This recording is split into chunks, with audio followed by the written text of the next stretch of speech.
Security forces ने खैबर पख्तूनख्वा में 2 अलग अलग इंटेलिजेंस बेस्ड ऑपरेशंस के दौरान भारतीय फितनतुल खवारिज से ताल्लुक रखने वाले 13 दहशत गर्दों को हलाक कर दिया।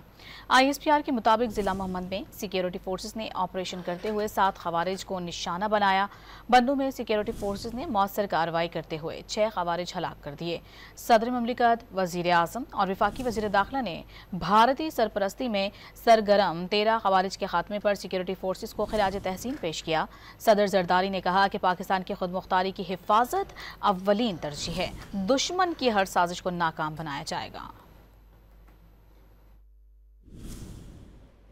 सिक्योरिटी फोर्सेज ने खैबर पख्तूनख्वा में 2 अलग अलग इंटेलिजेंस बेस्ड ऑपरेशंस के दौरान भारतीय फितनतुल खवारिज से ताल्लुक रखने वाले 13 दहशत गर्दों को हलाक कर दिया। ISPR के मुताबिक जिला मोहम्मद में सिक्योरिटी फोर्सेज ने ऑपरेशन करते हुए 7 खवारिज को निशाना बनाया। बंदों में सिक्योरिटी फोर्सेज ने मौसर कार्रवाई करते हुए 6 खवारिज हलाक कर दिए। सदर ममलिकत, वजीर आजम और वफाकी वजीर दाखिला ने भारतीय सरपरस्ती में सरगर्म 13 खवारिज के खात्मे पर सिक्योरिटी फोर्सेज को खिराज तहसीन पेश किया। सदर जरदारी ने कहा कि पाकिस्तान की खुद मुख्तारी की हिफाजत अव्वलीन तरजीह है। दुश्मन की हर साजिश को नाकाम बनाया जाएगा।